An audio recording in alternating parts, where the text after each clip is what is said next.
Hi guys, it's Amy and you have found Amy Loves Crochet. Thank you so much for clicking on my video. I really do appreciate your time.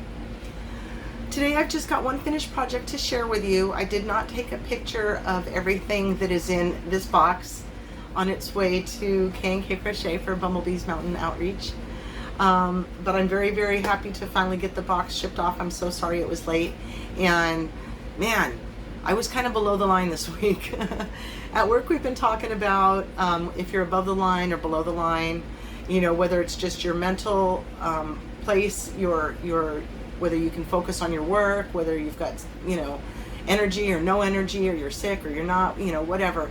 You're either above the line because you got extra, or you're below the line. And so try to recognize that in other people and bring a little bit more to the table when you see others are below the line. So I've been below the line and I feel a lot better today getting the box shipped off, getting able to sit down and do this video. I really enjoy doing this, but my kitchen remodel is driving me crazy. Yeah. You know, I think that if it was completely displacing us, like we had no water or we had no power or something, that would be one thing. You just go live your life someplace else. But we're sort of trying to live in the other room, and then we got to remember there's something in the pantry we need or whatever. And so this week he's putting in the grout today. Monday they're supposed to be coming and putting the cabinets in. So we'll see if by Friday we have a completed project or if we're still pulling our hair out. But anyway, be patient, right? All good things. So I've seen a couple of these videos popping around and I wanted to work on one, and I kind of did randomly the other day. And it didn't really turn out right, and that's totally on me. I go in there and I change things up.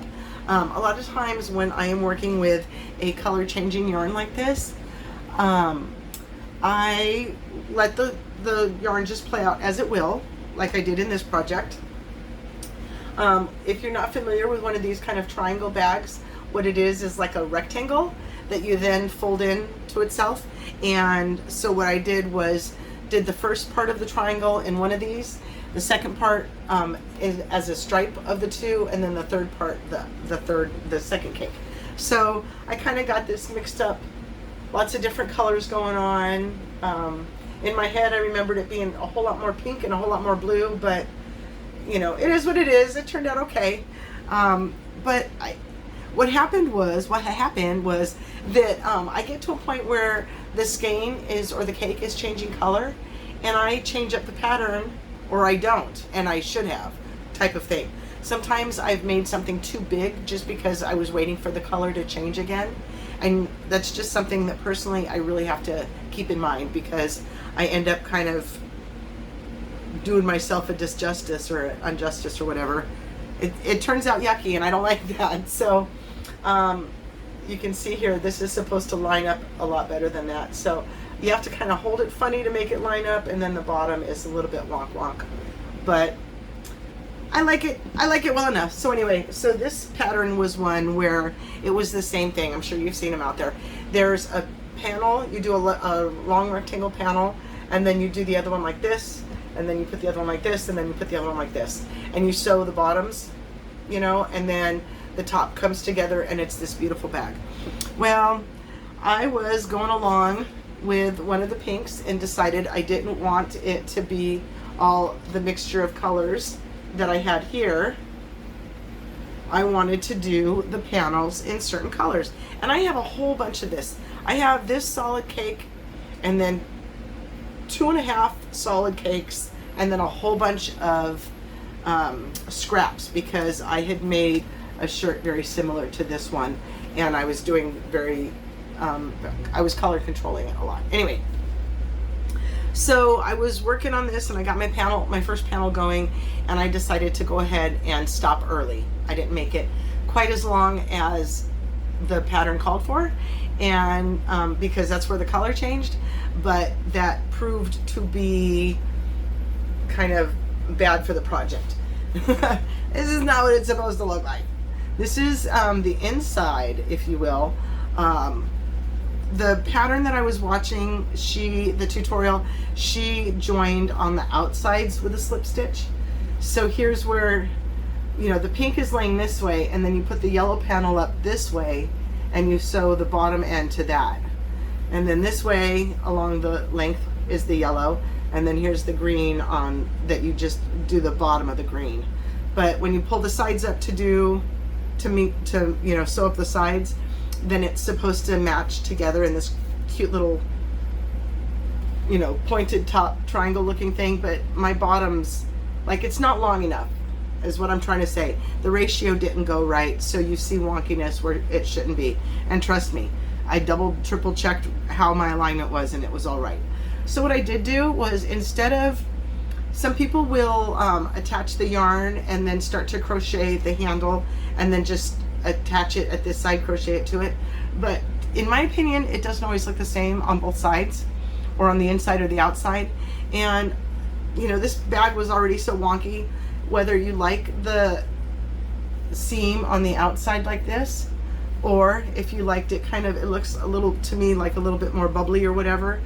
And once you start to fill it, that'll kind of straighten out a little bit. But so anyway, the way that I sewed these on, I think that they look the same either front or back.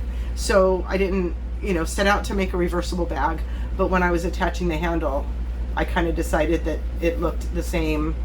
Or you could enjoy the inside of it with no seam showing, or if you like that added blue, because each of the panels I did the different colors. So anyway, that was really what I got finished this week. My box of hats should have been ready on Sunday night so that I could mail it on Monday when I was going into town to go to work, and that did not happen.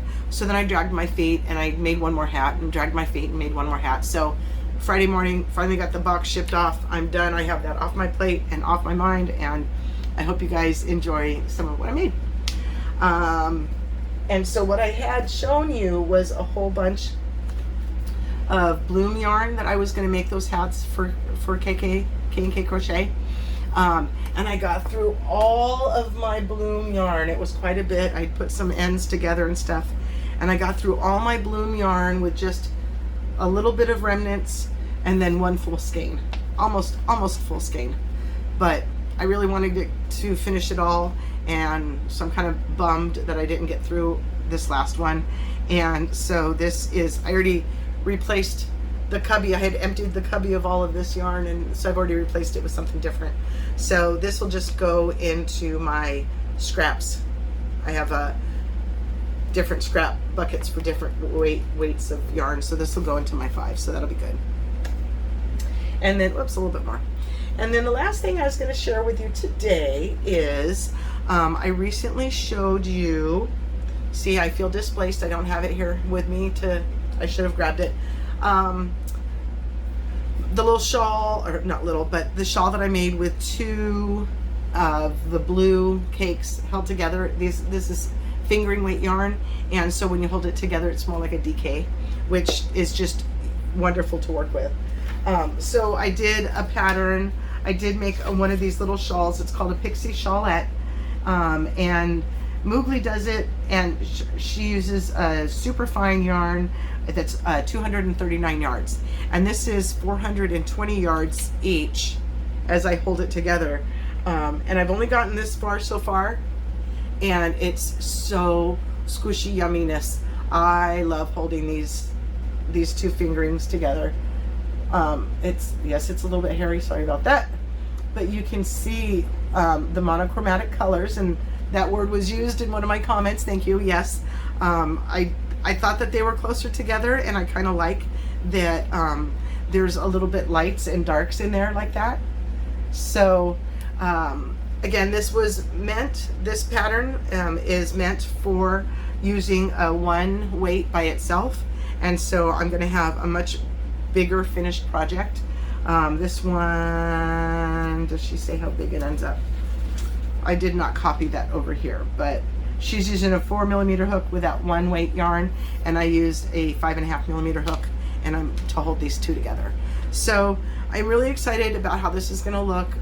It's the one where it's all solids, and then you'll have some rows of double crochet, chain 1, skip 1s, so that there's some spacing, and then you'll go back to some solids. And I'll share a little trick that I decided to do. the shawl kind of goes like this. So you're decreasing on one side and increasing on the other to get that shape. And when I did it the first time, I was using that unique yarn, and I kept confusing my increasing and decreasing sides.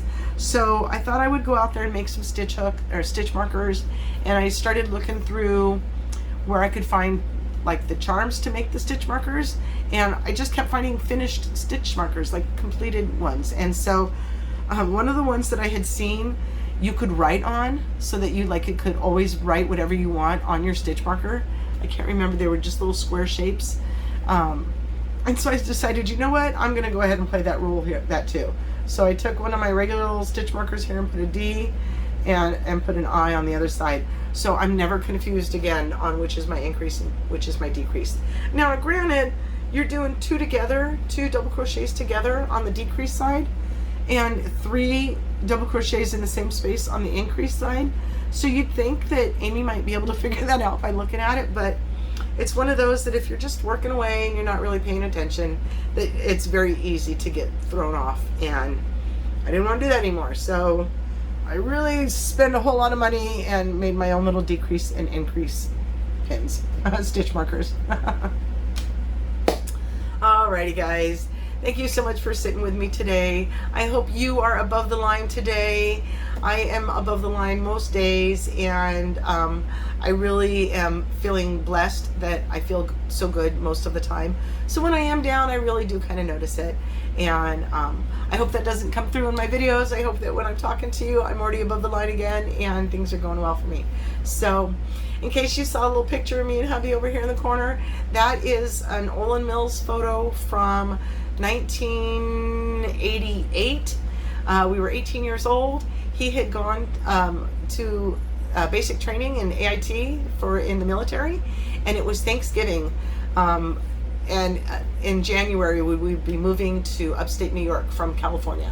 So this picture was right before a whole lot of different change in our lives, and my mom had bought these Olin Mill packets that, you know, she had so many pictures to, like every 3 months she was sending us to go get pictures, either me and my sisters or me and John or whatever. So this was one that we found recently, and we thought it should go in the RV and travel with us. So all right guys, have a wonderfully blessed day. Please do come back and see me again. Thank you. Bye-bye.